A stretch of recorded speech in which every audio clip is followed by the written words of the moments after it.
Bonjour à tous, bienvenue à Débat de presse. C'est un réel plaisir pour nous de vous retrouver chaque dimanche en direct à partir de 11 h pour décrypter, commenter et analyser les grands points qui ont marqué l'actualité nationale et internationale au cours de la semaine. Débat de presse, vous le savez, c'est l'actualité vue par le prisme des journalistes qui vous relaient l'information au quotidien. Alors pour ce jour, nous avons plusieurs sujets sur la table des débats. Il s'agit donc du code électoral. La semaine a été riche en sorties médiatiques sur le sujet. Nous parlerons du Conseil supérieur de la communication, notamment l'installation du nouveau collège de conseillers et la déclaration de l'association patronale des médias. Au plan national toujours, nous évoquerons la conférence de presse des ministres en charge de l'éducation et de la fonction publique sur les soupçons de fraude au concours de recrutement des instituteurs adjoints certifiés.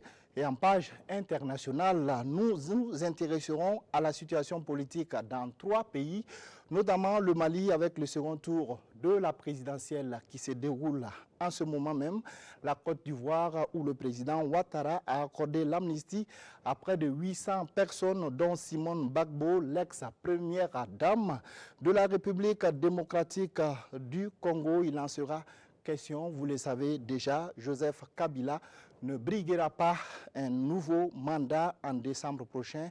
Emmanuel Ramazani Chadari a été choisi comme candidat de la majorité. Et pour débattre de tous ces points de l'actualité, je suis en compagnie de 3 confrères de la presse nationale pour l'instant. Il s'agit donc de Boukari Woba du journal Mutation. Bonjour. Oui, ça y est. Nous avons Juvenal Sommet avec nous, il est de infowakat.net, un média en ligne. Bonjour. Bonjour. Nous avons également Ladji Bama du journal Le Reporter. Bonjour. Bonjour. Et nous attendons d'un moment à l'autre Soumaïla Rabo de la radio Savane FM. Merci à tous d'avoir accepté notre invitation. Alors, l'actualité reste dominée par le débat sur le code électoral qui continue de faire des vagues. Au cours de la semaine, de nombreuses conférences de presse sur le sujet ont été organisées, notamment par le MPP, l'UPC et certaines organisations de la société civile, notamment le mouvement C'est le moment, une structure de la diaspora burkinabé. Alors, on a l'impression que les élections présidentielles de 2020 se résument finalement au vote des Burkinabés de l'étranger. Est-ce que vous comprenez la cristallisation des partis politiques et des OSC sur le sujet? Pama. Moi, je crois que ça se comprend aisément parce que l'enjeu n'est pas quand même à négliger. L'enjeu, il est de taille et que ça puisse susciter tant d'intérêt, tant d'agitation. Moi, je pense que c'est tout à fait normal et légitime. Maintenant, là où on peut se poser des questions, c'est vraiment les motivations réelles des uns et des autres, la sincérité des acteurs, les façons d'aborder le sujet, et tout ça, c'est à ce niveau qu'on peut s'interroger. Sinon, moi, l'agitation qu'il y a autour de cette affaire, pour moi, ça me surprend guère. Je pense que c'est tout à fait légitime. Donc l'enjeu est un enjeu majeur. Oui, les détails. Maintenant, comme je l'ai dit, il faut quand même qu'on puisse s'entendre sur un certain nombre de préalables, que les gens puissent en tout cas s'accorder sur des points assez importants. Et c'est en cela que je pense que le fait que certains aient choisi la voie de la justice pour faire avancer leur cause est à saluer. Et l'approche de l'opposition qui a consisté à saisir le Conseil constitutionnel déjà, moi je salue cela, parce qu'il faut qu'à ce niveau aussi on puisse en tout cas situer les responsabilités, en tout cas bien fixer les uns les autres pour qu'on puisse avancer de façon sereine. Parce que quand on prend le projet qui vient d'être adopté, moi, à mon sens, il n'est pas aussi exempt de reproches que ça. Il faut vraiment qu'on puisse accorder, que le Conseil constitutionnel puisse nous dire, par exemple, comment est-ce qu'on peut comprendre que dans la même loi, on dise que le principe, c'est la biométrie pour s'inscrire, et qu'on puisse exclure des gens qui ont des documents biométriques, pendant que le principe, dans la même loi, il y a un article qui dispose que c'est la biométrie qui doit prévaloir. Et déjà, on a des cartes biométriques, on les met de côté, on dit qu'ils ne peuvent pas s'inscrire. Parce qu'il y a un problème, il faut que le conseil puisse se prononcer dessus. Parce que même les arguments que les uns avancent, moi je trouve qu'il y a de la mauvaise foi quelque part. Pour moi, cette histoire d'équité, je ne peux pas comprendre que on dise qu'à l'extérieur, tout le potentiel électoral à l'extérieur est de 2 500 000 personnes. Est-ce que sur les 2 500 000 personnes, il y a 1 700 000 qui ont des cartes biométriques? Ça veut dire qu'il y a juste 800 000 qui n'en ont pas. Et on prend en cause pour les 800 000 à lieu à place de 1 million et quelques, pour dire que c'est comme ça qu'on fait de l'éthique et de l'équité. Moi, je dis qu'il y a problème. Donc, il faut qu'on puisse, en tout cas, se comprendre sur tous ces points-là pour pouvoir avancer sereinement. D'accord. Voilà. Alors, Rabo vient de nous rejoindre. Oui, vous prenez les débats en cours, mais on veut donc votre point de vue sur ce débat qui se mène actuellement sur le nouveau code électoral. Les documents de votation sont les premiers, en tout cas, articles de ce code-là qui sont discutés par l'opposition et la majorité. La société civile s'y met également. Alors, quel est votre point de vue sur tous ces débats qui se mènent autour de ces documents de votation? Pour moi, ce n'est pas un débat dans l'intérêt du citoyen, c'est un débat de politique politicienne. C'est pourquoi je ne veux pas m'en mêler outre mesure, parce qu'il y a des contradictions de part et d'autre, à la fois du côté de la majorité comme du côté de l'opposition. En fait, ce que moi j'ai compris finalement, c'est que ce sont des amis d'hier qui avaient préparé une fraude massive en Côte d'Ivoire, dans la perspective de faire réélire Blaise Compaoré en 2015. Et puis comme une partie des amis est passée de l'autre côté au MPP, alors que cette partie-là avait participé à la préparation de la fraude avant 2015, cette partie n'est plus favorable à ce que le CDP d'Edi Komboego poursuive et donc prolonge la préparation de la fraude qui date de 2009, 2010, 11, 12, 13. Voyez-vous? Donc en réalité, c'est ça. Moi, j'ai reçu sur mon plateau il y a à peu près 8 jours M. Gilbert Noël Ouedraogo de l'ADF et RDA de la CODER qui a dit en fait, eux, ils se connaissent. Ils savent de quoi ils parlent. En fait, nous, on dit des choses qu'on ne maîtrise pas. J'ai reçu un vieux qui est venu me montrer sa carte biométrique qui date de 2017. La photo est effacée. La photo est effacée. Donc, ce n'est pas une carte qui peut garantir la transparence. Ça veut dire que la majorité a raison sur ce plan. Mais en même temps, la majorité dit, en Côte d'Ivoire, il y a à peu près 1 million d'électeurs qu'on a inscrits pour le moment, le potentiel inscrit, qui a à la fois passeport, CNIB et puis carte consulaire biométrique. Ces 1 million-là n'ont qu'à voter à l'ambassade et dans les 3 consulats. Est-ce que c'est possible? M. Gilbert Noël Ouedraogo me fait une démonstration dans mon émission et puis il dit, il a fait les calculs. Si de 6h à 18h, on demande à chaque électeur de prendre 2 minutes dans le bureau de vote, ça fait 360 personnes. Il y aura combien de bureaux de vote à l'ambassade et dans les consulats? Ça veut dire qu'en réalité, la majorité ne veut pas qu'en 2020, les Burkinabés de l'extérieur influencent les votes à l'interne. Et l'opposition a préparé sa victoire en se basant sur le potentiel électoral à l'extérieur. Et c'est moi, Rabo, je dois être dans ce débat-là. Non, c'est un débat de politique politicienne. Ceux qui sont au pouvoir veulent rester et ceux qui sont à l'opposition veulent frauder pour venir au pouvoir. D'accord, oui. Le débat se mène de plus en plus également sur, si on peut le dire, l'arrimage donc, du fichier de l'ONU et de celui de la CENI. Il y a également ce débat, on a vu l'UPC hier qui a dit clairement lors d'une conférence de presse qu'elle n'était pas trop favorable donc, à cet arrimage. Goba. Oui, cet arrimage, je crois qu'on en a eu à parler déjà avant ces élections qui sont en préparation. Il s'agissait de voir carrément comment est-ce qu'on pouvait mettre l'ONU à profit, notamment pourquoi pas la carte nationale d'identité burkinabé même, pour servir directement au vote au lieu de continuer à faire le fichier électoral qu'on a et en délivrant des cartes d'électeurs, qui est un processus très coûteux en termes de milliards. Donc je crois que la réflexion était toujours en cours entre les acteurs et dans l'opinion.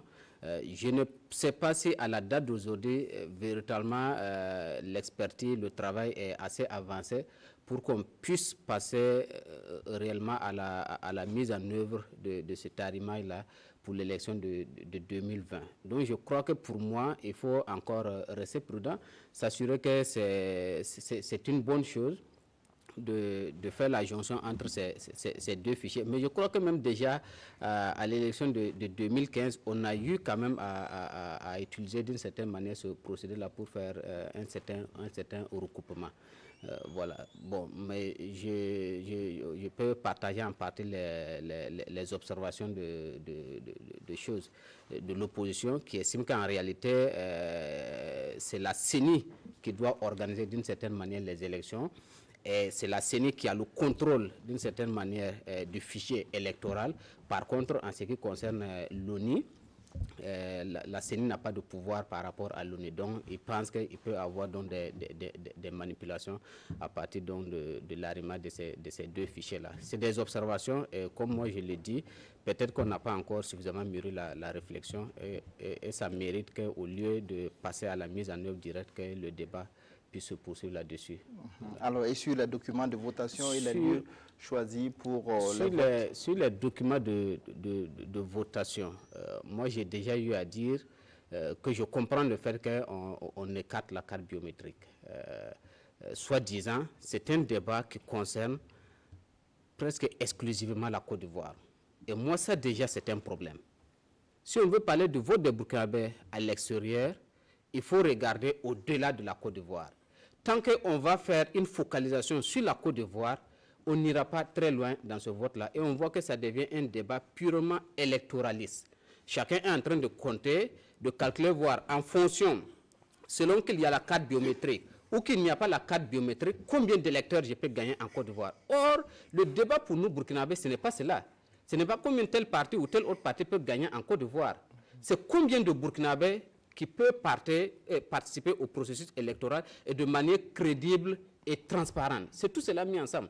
Mais les politiciens, eux, c'est moins la question de la transparence, de la crédibilité, que ce qu'eux-mêmes ils peuvent gagner dans cette élection. Et comme Rabo a eu à le dire, c'est un débat entre anciens camarades. Aujourd'hui, quand vous regardez, et c'est ça qui fait que ce débat-là, véritablement, on voit qu'il y a manque de bonne foi. La majorité actuelle, c'est une partie de l'ancienne majorité, plus une partie de l'ancienne opposition. Et l'opposition actuelle, c'est une partie de l'ancienne majorité, plus une partie de l'ancienne opposition. Exactement un bon dosage. Les anciens opposants qui ne sont plus à l'opposition et qui avaient soutenu que la carte biométrique n'était pas une bonne chose, du moins, oui, n'était pas une bonne chose, aujourd'hui soutiennent que justement, il faut l'écarter. On peut dire d'une certaine manière, ils sont restés contents. Pourtant, ceux qui disaient autour de 2013 qu'il fallait écarter cette carte électorale et qui sont restés à l'opposition maintiennent qu'il faut garder cette carte aujourd'hui. Et quand vous prenez côté majorité, ceux qui sont aujourd'hui à la majorité et qui appartenaient à l'ancienne majorité, qui étaient d'une certaine manière favorables à ce qu'on utilise la carte biométrique pour l'élection, aujourd'hui, ils ne sont plus favorables. Donc vous comprenez directement que les gens ne discutent qu'en fonction de leurs intérêts. Et ça, véritablement, ce n'est pas l'intérêt de l'opinion publique. Et il faut qu'on puisse permettre que ce soit les intérêts de nous autres, des citoyens burkinabés qui triomphent, plutôt qu'en regardant ce que ces politiciens sont en train de dire. D'accord, on va écouter Somé. Alors, sur cette question, oui, Somé, vous avez la parole. Oui, vous avez posé la question de savoir si on la comprenait. Moi, je l'explique, mais je ne la comprends pas, cette polémique. Je l'explique parce que c'est tout à fait normal. Hein. Contrairement à ce que dit Woba, c'est légitime que des partis politiques, à la veille d'une élection, évidemment, s'agitent, se mettent tout en œuvre, évidemment, pour remporter les élections. Donc, on ne peut pas leur faire grief aujourd'hui, que ce soit de l'opposition ou de la majorité, d'en faire un débat politique, parce qu'ils savent très bien qu'il y a une échéance qui arrive en 2020. Maintenant, quelle est la légitimité, la portée de ce débat qui aujourd'hui nous amène à débattre aujourd'hui de la légitimité ou d'une carte supposée être non fiable et qui aujourd'hui est remise en cause par l'administration elle-même, qui est une continuité en réalité. Là, je trouve qu'il y a quelque chose qui ne va pas. Et là, je rejoins un peu tout le monde. Il y a de la mauvaise foi partout. Voilà. Parce que ceux qui aujourd'hui refusent que la carte biométrique aujourd'hui soit un document fiable ou de votation, c'est les mêmes hier qui évidemment la défendent. Et donc, on est aujourd'hui dans une polémique en fait qui est teintée de mauvaise foi de part et d'autre. Voilà pourquoi ce débat aujourd'hui, si vous regardez bien, je pense que l'opinion publique s'en désintéresse de mon point de vue et la portée est très minimale parce qu'en réalité, les vrais arguments n'y sont pas. C'est des calculs électoraux, c'est des calculs politiciens qui font que pour moi ce débat il est biaisé dès le départ et il n'y a pas véritablement d'enjeu au sens, je dirais, de l'intérêt général, mais c'est plutôt des gens qui défendent des clans et des chapelles politiques. Oui, Bama voulait réagir. Je voulais juste... moi, j'ai un petit problème quand même quand j'écoute certains arguments. Il faut qu'on fasse très attention. On est tous d'accord que les politiques, chacun vote au gré de ses intérêts, chacun défend sa chapelle. On est tous d'accord dessus. Il y a de la mauvaise foi de part et d'autre, on est tous d'accord dessus. Mais faisons attention, ne mettez pas tout dans le gros sac de cette mauvaise foi et puis dire c'est un débat qu'il faut rejeter, on n'y prend pas part et puis on les laisse faire. Non. Parce que nous, en tant que quand même citoyens, en tant qu'analystes, on doit pouvoir aller au-delà des positions de politique et regarder le problème qui est posé et pouvoir avoir notre lecture du problème et dire ce que nous en passons. Mais dire que non, c'est parce que c'est des politiques qui sont en train de se tirailler, nous on ne s'en mêle pas, je dis il y a un problème aussi, parce que ça nous concerne. Si on les laisse faire, et demain, les conséquences, on va les subir nous tous. Ce n'est pas eux ceux qui vont subir les conséquences. Et à ce niveau, moi je dis qu'il y a des vrais problèmes qui sont posés. Nous, on doit mettre chacun des acteurs politiques devant ses responsabilités. Chacun a une responsabilité ici, on doit les mettre chacun devant sa responsabilité. Ça ne veut pas dire qu'on prend fait et cause pour une partie ou une autre, mais on dit ce qui devait être, pour amener les uns les autres à s'assumer pleinement par rapport à ce qu'ils doivent faire. Voilà ce que moi j'ai dit. Oui, mais ce que l'Aïba m'a dit, mettre les gens devant leurs responsabilités, ça veut dire quoi? C'est ce que nous sommes en train de faire, justement. Moi, je dis que la carte consulaire biométrique ne va pas garantir la transparence des élections en 2020. Celui qui sent que ça le met devant sa responsabilité, il n'a qu'à l'assumer. Moi, je dis que ce n'est pas normal qu'on restreigne le vote des Burkinabés de l'étranger, on les cantonne dans les ambassades et les consulats. Celui qui se sent responsable de cette situation n'a qu'à s'assumer. Moi, je dis par rapport à l'enrôlement des nouveaux électeurs, que si on passe par les SMS, ça va créer un problème parce que tout le monde ne sait pas lire et écrire. Il y en a qui tiennent leur téléphone portable, qui ne pourront pas lire le SMS qu'on va leur envoyer à partir de l'ONU ou de la CENI. Celui qui se sent responsable de cette situation n'a qu'à s'assumer. Par contre, le débat qui veut que, moi je viens dire, on doit mettre la carte consulaire, ou bien on ne doit pas mettre la carte consulaire, ou bien je suis d'accord avec Zéphirin, je ne suis pas d'accord avec le ministre Simeon Saradogo. Bon, moi je ne rentre pas dans ce débat. C'est pourquoi je pense que ce débat de politique politicienne-là ne doit pas emballer les citoyens. Le Conseil constitutionnel n'a qu'à trancher parce qu'il y a un recours là-dessus. Et puis tout le monde va retourner à ses vieilles habitudes. Oui, réaction Wobat. Je crois que l'élément nouveau, c'est la saisine du Conseil constitutionnel. Et ça, c'est une bonne chose. On espère seulement que lorsque cette haute juridiction va rendre son verdict, chacun va en tirer les conséquences et que peut-être au moins ça va être peut-être la fin de ce débat. Par rapport à l'autre point, l'équité, la participation des Burkinabés à l'extérieur, il ne faut pas se faire d'illusions. Ce n'est pas possible. On ne peut pas avoir d'équité lorsqu'on choisit de faire des élections à l'extérieur. La première inéquité, c'est qu'on ne va pas amener les élections dans tous les pays où il y a des Burkinabés. Ça, c'est tellement évident. Or, moi, je trouve que si on veut que les Burkinabés de l'extérieur participent aux élections, le seul Burkinabé qui est peut-être en Iran, il a le droit constitutionnel de participer à l'élection. Mais ici, on dit non, il ne peut pas, on va regarder là où ils sont les plus nombreux pour aller organiser le vote là-bas. Je dis non, ça pose problème. Au niveau national, lorsqu'on dit qu'un bureau de vote, c'est tant de personnes, même si la localité où tu te trouves, vous n'avez pas autant de personnes pour pouvoir avoir un bureau de vote, il y a toujours un bureau de vote qui n'est pas loin. Mais quand vous êtes en Afghanistan et qu'on dit on n'organise pas le vote des Burkinabés en Afghanistan parce que vous êtes 10 là-bas, vous n'allez pas quitter Afghanistan pour venir aux États-Unis voter parce qu'il y a des Burkinabés aux États-Unis. Vous êtes exclus. Il n'y aura pas d'équité dans le vote des Burkinabés à l'extérieur. Et vous prenez dans le même pays, quand on va vouloir organiser les élections là-bas, ça aussi, ça pose problème. Nous tous, on veut qu'on aille rejoindre les Burkinabés exactement dans leur champ, en Côte d'Ivoire notamment, pour planter les bureaux de vote, mais ça va être un problème. Même au Burkina, dans les hameaux de culture, il y a des hameaux de culture qui sont plus peuplés d'une certaine manière que certains villages. Mais on ne plante pas les bureaux de vote dans les hameaux de culture. Parce qu'administrativement, ce n'est pas reconnu. Ils implantent ça dans des villages, dans des départements qui sont administrativement reconnus. Et les gens qui sont dans les hameaux de culture, ils viennent voter là-bas.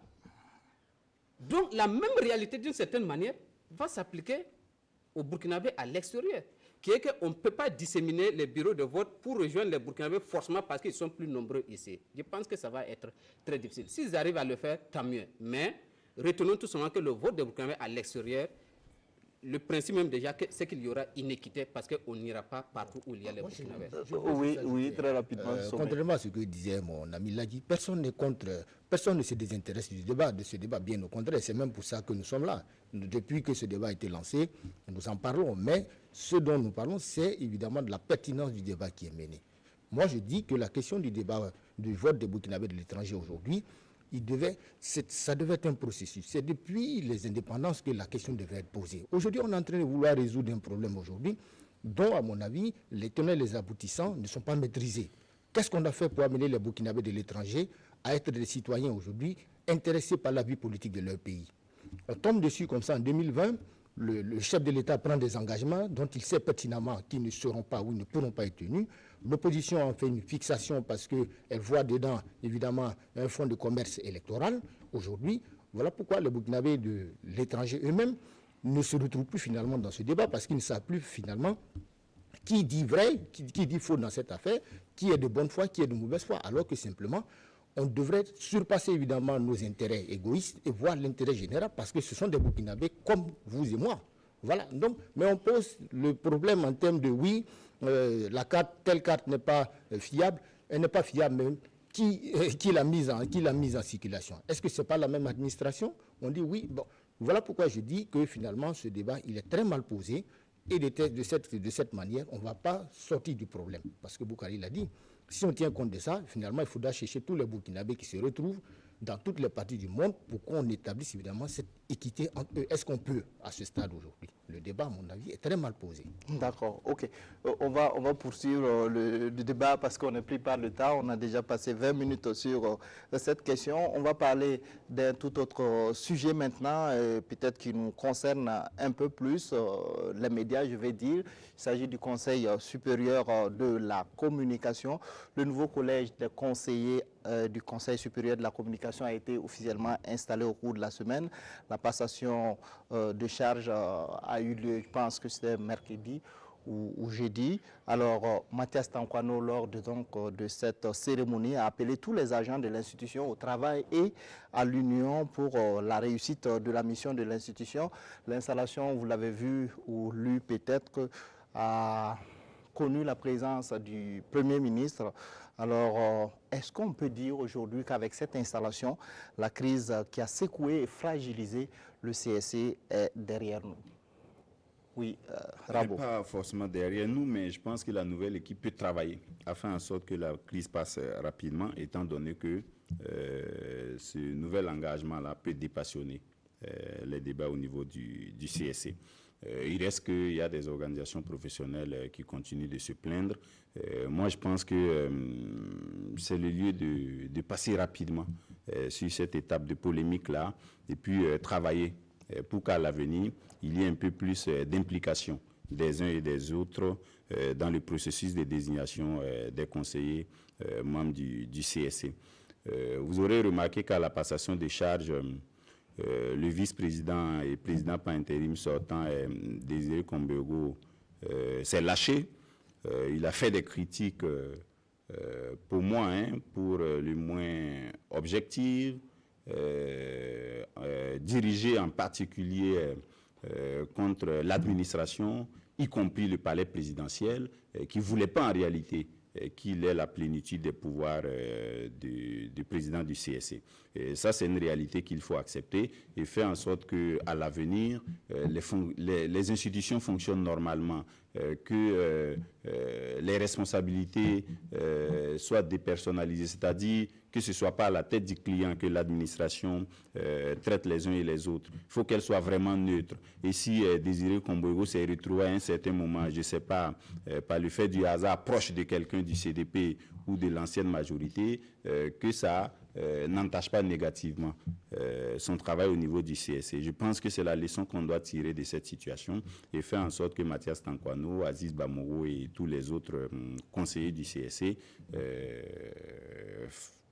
travaillent à sortir de cette crise-là. Je crois qu'on a aujourd'hui tous les éléments pour surmonter la crise qu'on a vécue par le passé. Oui, et c'est dans ce contexte, juste après, avant plutôt l'installation, que l'association patronale des médias, en tout cas, a sorti une déclaration pour dire finalement, comme c'était une réponse, si on peut le dire, à la déclaration conjointe de l'AJB et du SYNATIC pour dire cette association que ses membres, en tout cas les 5 représentants, ont bien été consultés et impliqués dans le processus de désignation des représentants des médias au CSC. Bama. Je ne sais pas, hein, mais il y a un problème qui est là. Tant qu'on ne va pas le vider, on ne pourra pas avancer. Et contrairement à Rabo, moi je ne pense pas qu'on est encore dans la posture pour pouvoir, en tout cas, transcender ce qu'on a comme difficulté au niveau du CSC. Parce qu'il y a un fonds qui est là, qui va nous tenir jusqu'à la fin. Ce fonds, c'est quoi? C'est la base qui a été faussée. Le problème, la désignation ne s'est pas faite dans les règles, en tout cas qui devaient être les bonnes règles en la matière. L'indépendance de l'institution, telle que, en tout cas, tout le monde le souhaite, n'est pas garantie. Et tout le monde le reconnaît. Les patrons, que ce soit les patrons de médias, ils reconnaissent que les tests, à l'état actuel où ils sont là, ne garantissent pas l'indépendance de cette institution-là. Et tant que ce contentieux ne sera pas vidé, on ne pourra pas avancer. Oui, vous pensez à quoi exactement pour les téléspectateurs? Je veux dire que tant que le CSC va être dominé par les politiques, on ne pourra pas avancer. Or, le conseil actuel qui vient d'être installé, c'est un conseil de politique. Sur 9 membres, 6 sont désignés par des politiques. Et ça, les patrons de presse le reconnaissent. Et le mode, quand la JB et le SYNATIC parlent de mode clandestin de désignation, mais les patrons, quand bien même ils se sentent offusqués, ils le reconnaissent à demi-mot aussi. Parce qu'ils reconnaissent que les professionnels que nous sommes, les journalistes, n'ont pas été associés. Ils le reconnaissent parce que la JB et le SYNATIC, ils n'ont été associés que de façon informelle. Ils le disent dans leur déclaration. Et ça, ce n'est pas normal. Ils disent aussi dans la déclaration que c'est eux qui sont interpellés quand il y a des problèmes au niveau du CSC. Ce qui n'est pas vrai. Moi, je me souviens que quand j'étais au pays, par exemple, on a été interpellé par le CSC et le patron et moi-même qui était le journaliste qui était auteur de l'article, on allait répondre. Au reporter, c'est la même chose. Chaque fois qu'on est interpellé, le journaliste qui a écrit l'article, qui est concerné, et le patron vont répondre ensemble. Ce n'est pas le patron qui va répondre. Et dire que le CSC, c'est les patrons qui sont responsables devant le CSC, je dis que ce n'est pas vrai. Donc, c'est pour vous dire que le problème du CSC aujourd'hui, c'est que les politiques ne veulent pas accorder au CSC son indépendance telle qu'elle devait être envisagée. Et tant qu'on sera là, ça va être difficile de pouvoir avancer.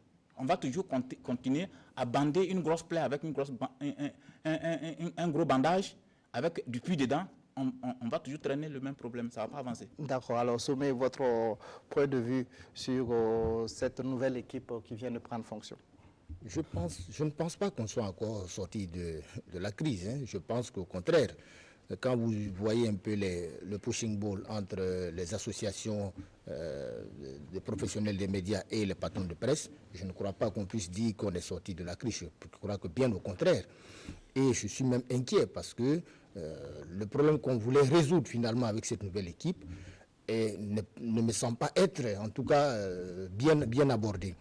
On est toujours dans cette logique de politisation excessive de l'administration. C'est ça le vrai problème en réalité. L'ancienne équipe était là, elle était minée par des dissensions politiques. On veut résoudre le problème et on le résout par les mêmes attitudes qui ont apporté les mêmes problèmes que dans l'ancienne équipe et on veut que le problème se résolve. Je suis parfois surpris comment dans ce pays, parfois, on veut une chose et son contraire.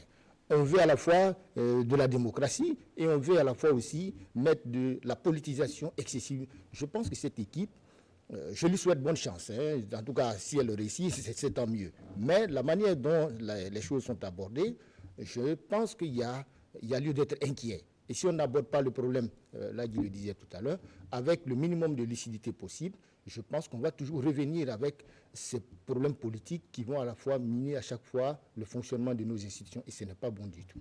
Oui, Rabo voudrait Oui, je vais réagir, bon, mais comme Oba n'avait pas encore dit un mot là-dessus. Sinon, je comprends. Là, il y a sommet en fait. Mais moi, je me mets dans la perspective où on ne recule pas, on avance.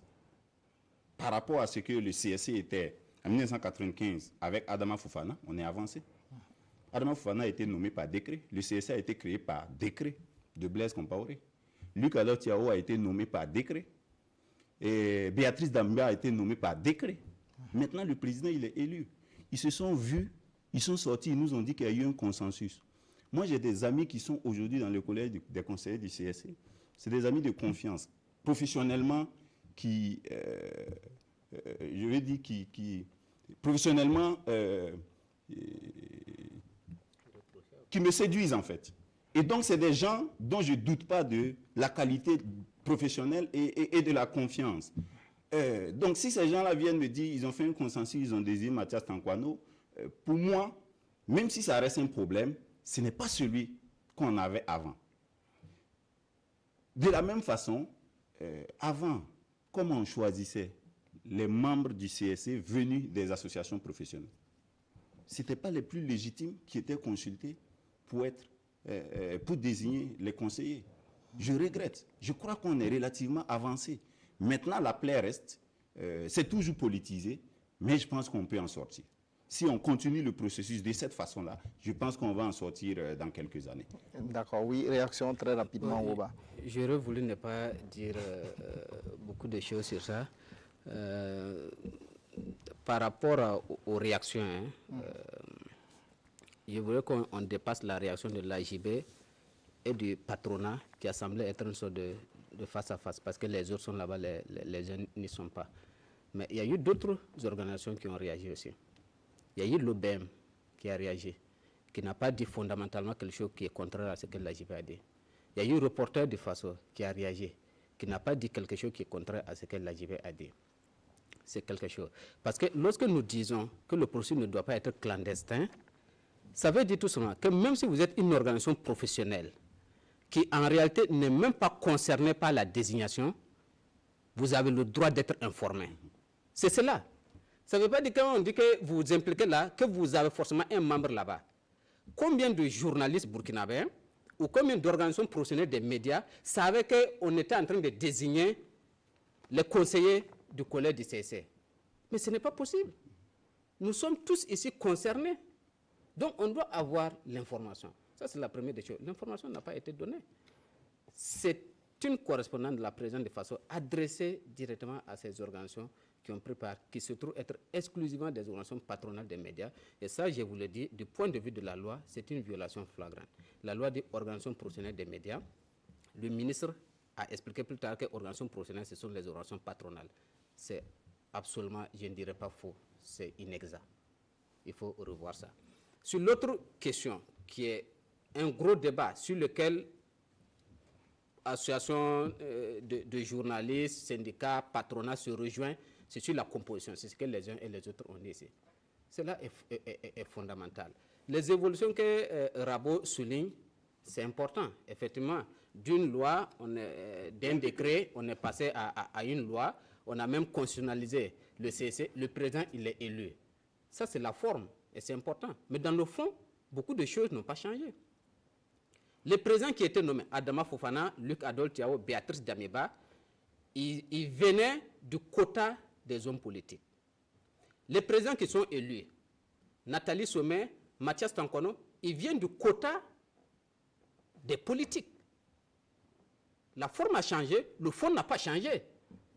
Parce que le représentant du chef de l'État ou bien du président de l'Assemblée nationale, qu'il soit nommé ou qu'il soit élu, le fond est que c'est la présidente de Faso ou bien l'Assemblée nationale qui préside. Là, je ne suis pas d'accord. Et pourtant? Non. Quand le président le nomme par décret, est-ce qu'il demande l'avis des conseillers du CSC qui sont venus des associations professionnelles? Mais quand il est élu, moi j'imagine qu'Aziz Bamogo a eu son mot à dire au moment de faire le consensus pour qu'on mette Mathias Tankwano. J'imagine que Seni Dabo a eu son mot à dire.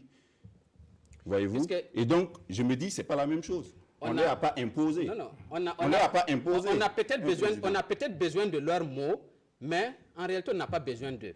Non, moi je me dis, s'ils n'ont pas claqué la porte. Non, je viens. Ils n'ont pas claqué la porte. On sait comment ça s'est passé la dernière désignation.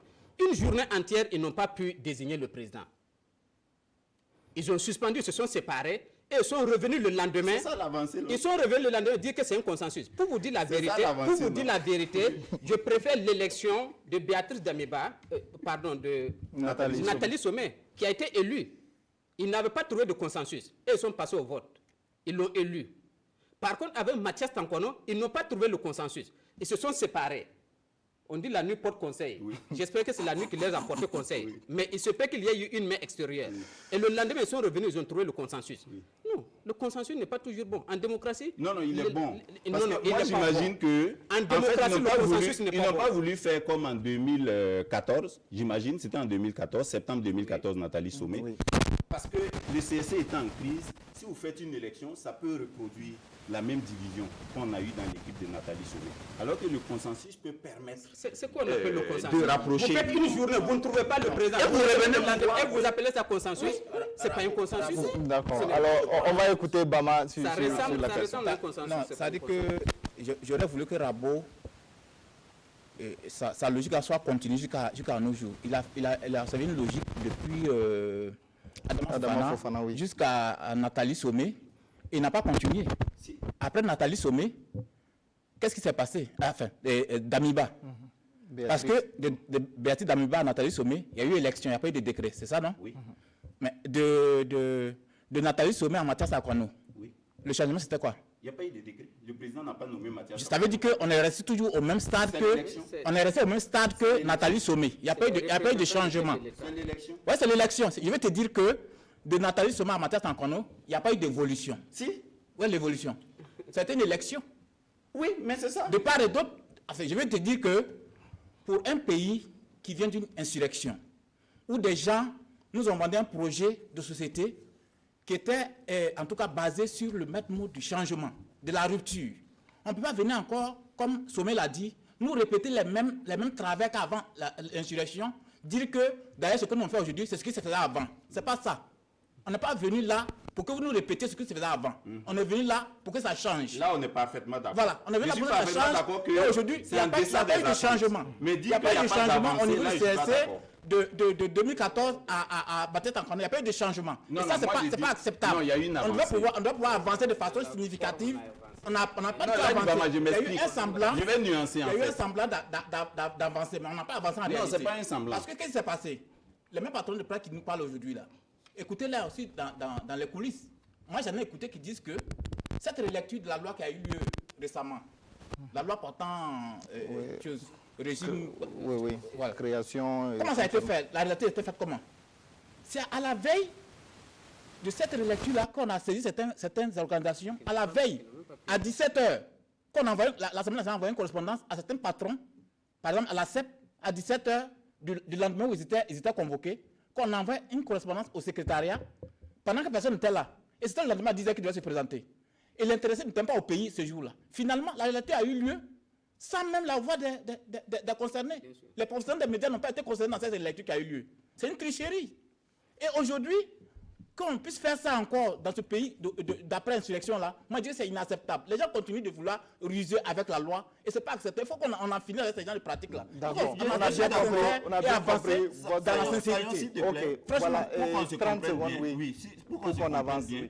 En fait, la différence entre ce que Lagibama dit et moi, en fait, c'est l'appréciation par rapport au passé. C'est-à-dire, c'est un niveau de degré d'avancée. Je ne dis pas que ce qu'on a est bon.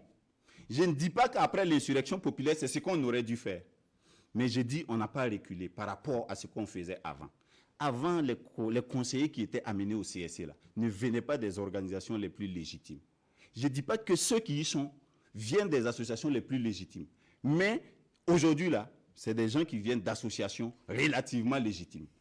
Je suis d'accord que le processus de relecture de la loi a été faussé et j'ai lu la réaction de l'AGB et du Synatic là-dessus. Je suis parfaitement d'accord avec cette réaction. Et ça, c'est la responsabilité du ministre Rémy Danguinou qui est engagé. Je crois qu'il n'a pas joué franc jeu avec ses confrères, quoi. il aurait dû utiliser une démarche qui nous permette, nous tous, de participer à la relecture pour qu'on ait un CSC plus sain. Mais je maintiens qu'on est avancé par rapport aux anciens CSC. Oui. On a fait du surplace, on n'a pas avancé, on a fait du surplace. J'ai dit les représentants. Là, Dibama, demande-moi que les représentants là, les représentants des organisations professionnelles là sont moins légitimes. Il faut me démontrer que Aziz Bamongo n'est pas légitime. Il faut me démontrer que Seni Dabo n'est pas légitime. La question de la légitimité, c'est pas ces thèmes-là. On a bien compris vos différentes positions. Même avant eux, ceux qui étaient là, tu n'as pas d'éléments pour dire que ce n'est pas légitime aussi. Si, moi, je pense que la PAC, par exemple, n'était pas légitime. La PAC ne devait pas désigner. Je crois que la D'accord, PAC n'est pas ok, alors on ne va pas rentrer dans ce débat. On va écouter. Par rapport à quoi? Par rapport à l'emprise de l'association dans le corps. Et le degré d'emprise, ça se mesure comment? Bon, on va écouter alors Boukari Woba sur la question et puis on va avancer très rapide. En 30 secondes parce qu'on est pris par le temps. Oui. C'est ensemble les organisations professionnelles des médias, avec un peu l'égide du Centre national de presse Norbert Zongo, on a toujours demandé la relecture de la loi. Or, malheureusement, comme les uns et les autres viennent de le dire, la relecture de la loi, ça s'est passé aussi en clandestinité, comme on le dit pour la mise en place. Vous savez comment moi j'ai appris que la loi était en relecture? J'avais rendez-vous avec Charlemagne Abissi, qui est donc le président de l'UNALPHA. Je l'ai appelé le matin, on devait se voir, et il me dit non, est-ce qu'on va repousser notre rendez-vous parce que je dois être auditionné à l'Assemblée nationale par rapport à la loi sur le CSC. J'ai dit ok, donc repoussons le rendez-vous. Quand on a repoussé, je demande à mon président, le président de l'AJV, il semble que la loi sur le CSC est en relecture à l'Assemblée nationale et que les organisations sont auditionnées. Il dit non, il n'est pas au courant et on n'a pas reçu de correspondant. La loi donc a été relue, quelque chose qui a été demandé par nous. Ensemble, on a demandé la relecture de la loi. On envoie cette loi en relecture et on ne nous informe même pas, on ne nous auditionne pas. On a compris. La CEP, comme Ladji le disait, même la CEP a reçu la correspondante pratiquement à la veille. Je crois que ça doit être la même chose pour l'UNALPHA et d'autres organisations qui ont été auditionnées. La CEP a reçu la correspondance, mais la CEP n'a pas pu répondre présent parce qu'on ne va pas vous envoyer une correspondance aujourd'hui pour vous dire venez demain pour être auditionné par rapport à la loi. D'accord, on va écouter Sommet très rapidement. Je voudrais revenir sur la déclaration des patrons de presse que j'ai lue. Franchement, elle est, excusez-moi le terme, elle est pitoyable. Et je pense que c'est une déclaration qui ne fait pas honneur à la presse dans son ensemble. Je l'ai lue, je trouve que c'est une déclaration qui est une véritable insulte à la profession.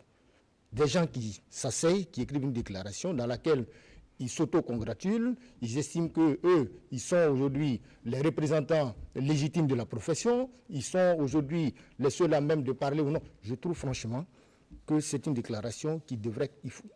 Je n'ai pas de mots assez durs pour la qualifier parce que je pense que c'est une déclaration qui, à mon avis, ne va pas dans le sens de l'apaisement. Et je pense qu'aujourd'hui, s'il y a des organes de presse, ce n'est pas d'abord du fait des patrons de presse, c'est d'abord des travailleurs. C'est eux qui font l'organe de presse. Donc, eux qui s'asseyent aujourd'hui, qui créent ce sort de lobby qui ne dit pas son nom, qui s'attribue, à mon avis, un certain nombre, une légitimité factice, qui nous démontrent aujourd'hui qu'ils sont en quoi? Le fait aujourd'hui d'être les interlocuteurs des politiques, je pense que ce n'est pas sérieux aujourd'hui. Et je pense que cette déclaration, à mon avis, là, c'est une véritable insulte à la profession. Non, mais est-ce qu'on peut aller jusqu'à ce point? Oui. Mais je l'ai lu. C'est une déclaration. Il y a une exagération. Il n'y a pas d'exagération. C'est une déclaration. Je l'ai lu. C'est une déclaration. Voilà pourquoi l'AJB et les associations de presse, de professionnels de presse ont réagi.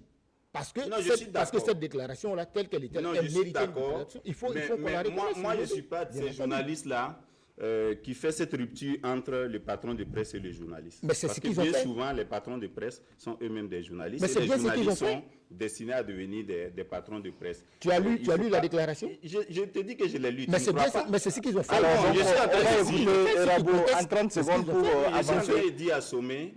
Je crois que l'objectif des patrons de presse, c'était de faire une mise au point. Comme l'AJB a carrément dit à l'opinion que c'était clandestin, ils voulaient dire en réalité, on nous a écrit et nous, on a désigné. On a mal fait parce que c'est dans l'informel, et ils le disent, c'est dans l'informel que nous, on a informé l'AJB et le Synatic. Ce qui est vraiment une erreur. Mais la déclaration n'était pas aussi pitoyable que ça. Mais moi, je crois que ce qui a aveuglé les patrons de presse. Un passage, alors, c'est dit clairement dans cette déclaration. Nous affirmons ici que nous sommes les seules organisations dont les membres sont garants et responsables des contenus des médias et de ce fait, seuls responsables devant le CSC. Entre nous, est-ce que ça, c'est un passage qu'il faut mettre dans une déclaration de toi à moi? Est-ce que, si tu dis bien qu'ils sont des journalistes, est-ce que ça, c'est un passage qui doit figurer dans une déclaration déclaration pareille pour une institution qui va vers l'apaisement, de toi à moi. Est-ce que ça doit figurer dans une déclaration? Je suis désolé. D'accord. Alors, on a compris. Je n'avais pas fini. Oui, ok, oui. Oui, allez-y. Je disais en fait que dans mon analyse, ce qui a dû aveugler les patrons de presse, ils ont dû considérer le Synatic et l'AGB comme des organisations politiques.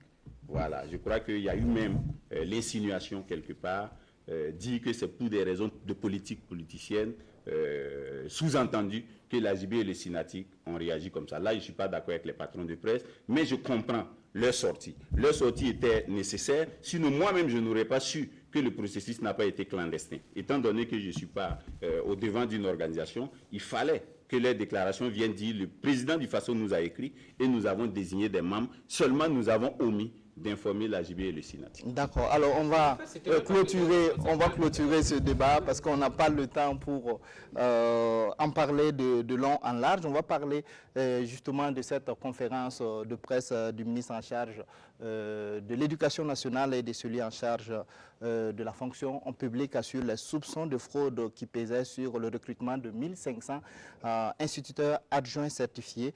Alors selon les conférenciers, en tout cas c'était le vendredi passé, alors après vérification des informations données par le journal Courrier confidentiel impliquant le média, alors ils ont vérifié en tout cas le processus et selon eux il n'y a pas de fraude. Le journal a également réagi en disant qu'il n'a pas été impliqué dans le processus de vérification jusqu'au bout. Alors très rapidement, en 5 minutes, on va évacuer le sujet.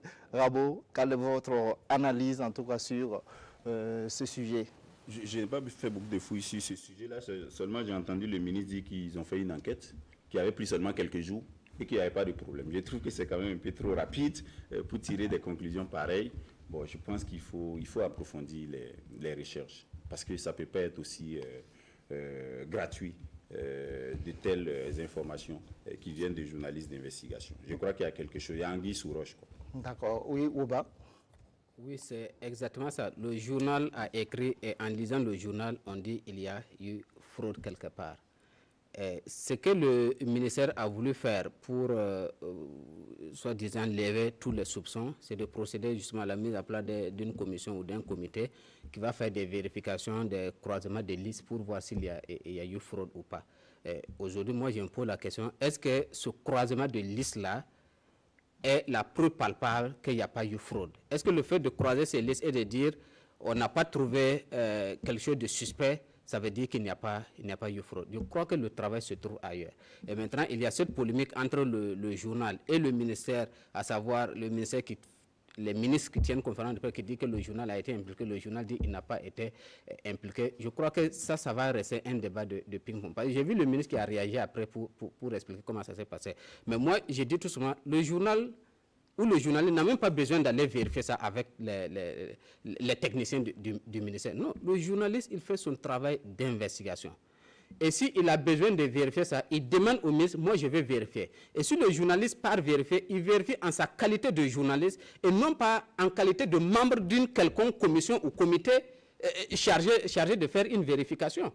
Mais le ministre dit qu'eux, ils les ont appelés pour, d'une certaine manière, être membre ou faire partie de ce comité-là pour vérifier. Non, le journaliste, parce que s'il le fait, en ce moment, il ne le fait plus en qualité de journaliste.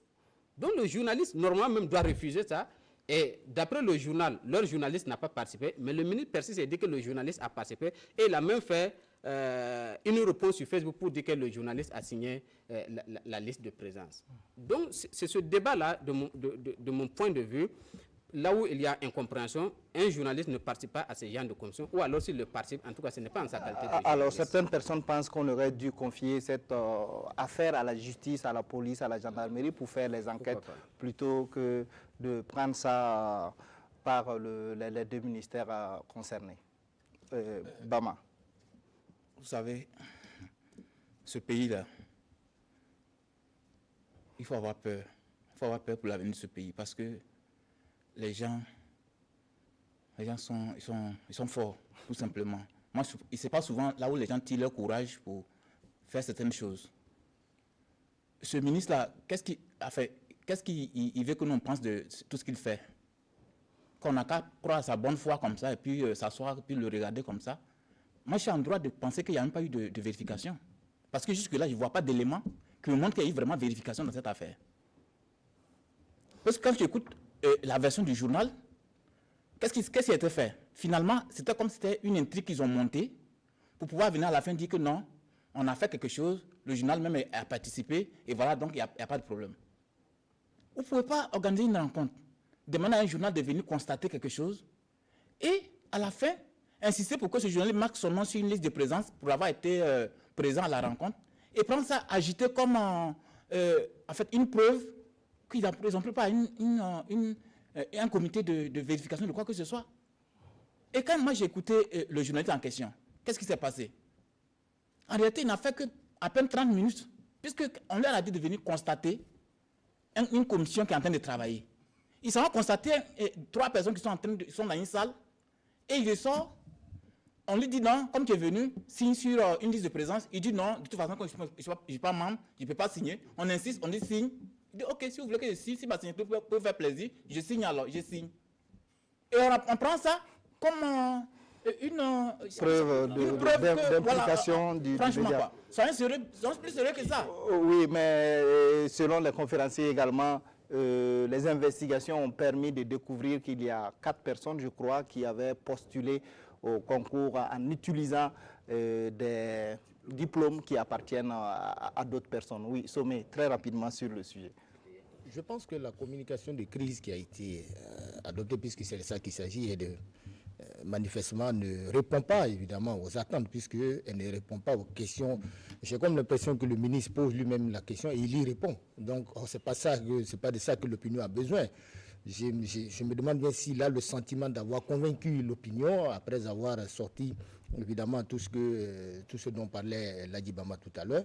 Je n'ai pas ce sentiment. Ça me rappelle un peu cette communication un peu désordonnée à la CNSS où on a vu tout et n'importe quoi, où on essaie à la fois parfois de mélanger voilà, une sorte de communication montée de toutes pièces. Je pense que la sortie du ministre, de mon point de vue, ne résout pas fondamentalement le problème. Il semble nous dire, voilà, finalement, il n'y a rien, mais finalement, ça nous a permis de trouver autre chose. Bon, je vous laisse apprécier. Je pense que nos ministres doivent être un peu plus sérieux que ça. J'ai vu que il me semble que le ministre de la fonction publique aurait félicité le journal, si j'ai bien compris, en tout cas après la divulgation des informations.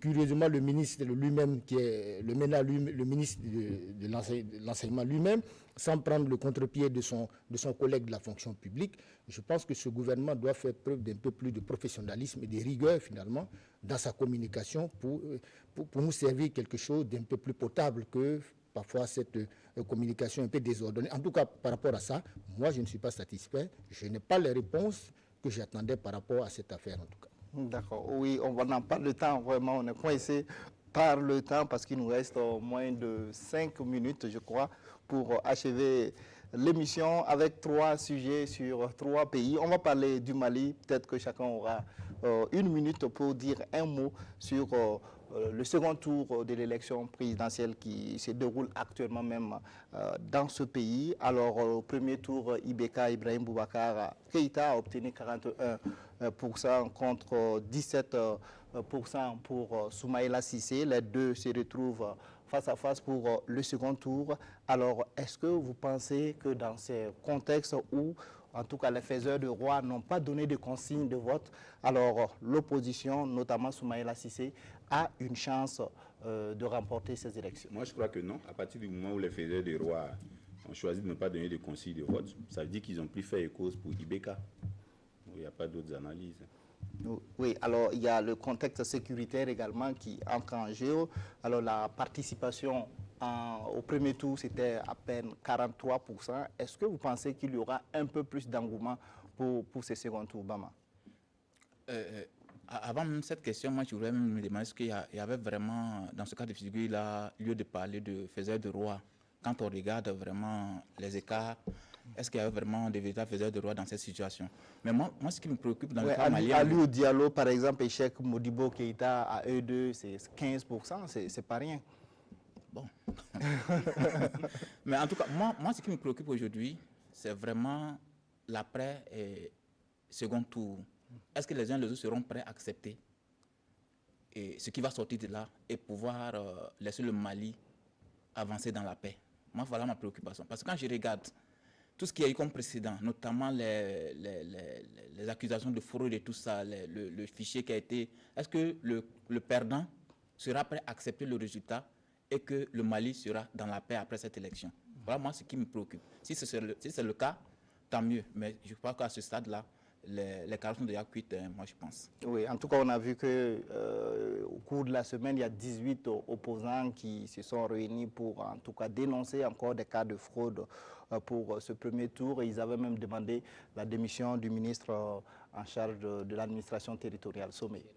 Oui, le Mali, c'est un pays que j'ai la chance de connaître et d'avoir visité, en tout cas d'un point de vue de la sociologie électorale. Et je dois dire que je suis d'accord avec Rabo. Le défi, c'est moins de savoir l'ampleur de la victoire du président sortant que l'ampleur de la défaite de Soumaïla Cissé. Parce que, manifestement, quand vous regardez un peu les écarts, je crois que, bon, on veut bien l'encourager, ou du moins je sens qu'il y a... Voilà, il est encouragé à continuer jusqu'à aller jusqu'au second tour, mais le fait même que le troisième et le quatrième Alou Diallo et Modibo Diarra n'aient pas donné de consignes de vote, Rabo a raison. En fait, c'est des consignes de vote qui ne disent pas leur nom, c'est tout. C'est une manière de soutenir le président sortant. Donc, je pense que... Mais en même temps, là, je me repose la question... Cette élection au Mali aussi, elle nous intéresse, nous aussi, Burkinabés, parce que elle préfigure d'un cycle électoral qui concerne le Mali en 2018. En 2019, c'est le Sénégal. En 2020, c'est la Côte d'Ivoire et c'est le Burkina. Donc, j'ai toujours pensé que cette élection, si elle est relativement bien organisée, ça peut être intéressant pour nous. En termes évidemment de continuité aussi. Donc, il faut aussi, je crois, gageons aussi que les choses finalement se passent bien et que le vainqueur ou le vaincu finalement accepte relativement sa défaite. Je pense que ça nous servira à nous tous également. Des urnes. Oui, Ouba, très rapidement sur la question. Sur le Mali, moi, j'espérais une défaite de Ibeka, mais apparemment, je suis battu parce que Ibeka, il est loin d'avoir rempli ses engagements. De ceux qui ont pris part à l'élection il y a 5 ans, il était celui-là qui était intransigeant par rapport à la question du Nord. C'est comme s'il prenait le pouvoir, on démarre les chars, on part, on neutralise ces gens et puis on vient de s'asseoir. Mais au contraire, Ibeka est venu, le Mali ne s'est pas remis. Et la honte, c'est que Ibeka a battu campagne avec les Nations Unies dans l'avion de l'amunissement. Mais ça, c'est grave. Même si les Nations Unies disent ils mettent à la disposition des candidats leurs moyens. Moi, en tant que le chef de l'État, mais je refuse ça. Si je dois aller à Kidal, je vais avec les militaires maliens, ou je n'y vais pas. Je ne vais pas me faire accompagner par une communauté internationale dans mon pays pour aller battre campagne, mais c'est la honte. Nous sommes en Afrique. C'est la honte. Et c'est comme ça qu'il est certainement informé. Mais vous savez, tout ça, ça résume tout ce qu'on est en train de poser comme problème. Les ruptures que vous appelez tous vos vœux là sont des vœux pieux. C'est la même chose au CSC, c'est la même chose après l'insurrection populaire. Il faut rester dans le réalisme. D'accord, alors faire ce qu'on veut. Réalisme pour réalisme en Côte d'Ivoire, alors il sera... Non, je ne dis pas de ne pas faire, de ne pas travailler. Oui. Mais oui, c'est loin du réalisme. Alors ça c'était un autre débat. On va demander juste 5 minutes à la régie si elle est accordée pour parler donc de la Côte d'Ivoire et de la RDC. Alors vous l'avez entendu, 5 minutes. Rabo, est-ce que vous pensez que l'action ou bien le geste de Alassane Ouattara en Côte d'Ivoire qui a amnistié près de 800 personnes dont Simone Gbagbo, selon le président, c'est pour en tout cas favoriser la réconciliation nationale. Est-ce que vous pensez que c'est un geste en tout cas qui va contribuer à cette réconciliation en Côte d'Ivoire? Bon, on nous fait signe qu'on n'a pas les 5 minutes, donc on va s'arrêter sur... mais juste un mot sur en 20 secondes. Réconciliation nationale que électoraliste. Hein. Voilà, donc je suis un peu ballotté, quoi. D'accord, oui. Non, Bama. je crois que Alassane Ouattara est pris dans son propre piège. Hein. Il est dans son propre piège. On va voir la fin de tout ça pour pouvoir mieux se prononcer, quoi. Parce que là, contrairement à ce qu'il croyait, moi je vois que là, il remet les pendules à l'heure. Le camp Gbagbo est bien en place encore maintenant. Et on va voir la suite. D'accord, oui, sommet en 15 secondes. Bon, je pense qu'on est, dans un jeu finalement où chacun rebat ses cartes, chacun se repositionne. Donc, je pense qu'il n'y a plus d'alliance. Hein. Bédier l'a dit, il n'y a plus d'alliance. En tout cas, l'alliance PDC-RR est rompue. Bon, ça veut dire que toutes les cartes sont rebâties désormais et que les choses, à mon avis, rien n'est dit pour le moment. Je pense que on n'est pas sorti de l'auberge, en tout cas pour ce qui concerne la Côte d'Ivoire. Le dernier mot à Woba. J'invite les Burkinabés à regarder le rapprochement entre le FPI et le PDCI qui vient de se faire et de comprendre qu'au Burkina, le CDP et le MPP ne sont pas loin de se réconcilier. Donc il faut faire très attention quand nous faisons nos débats par rapport à ces hommes politiques-là. Ils sont tout le temps ensemble et en fonction de leurs intérêts. D'accord, merci. En tout cas, ça sera la conclusion de cette émission. Merci à vous qui nous avez suivis. Je rappelle très rapidement que j'étais sur le plateau avec Soumaïla Rabo de la radio Savane FM, Ladi Bama du journal Le Reporter, Juvenal Sommet de infowakat.net et alors Boukari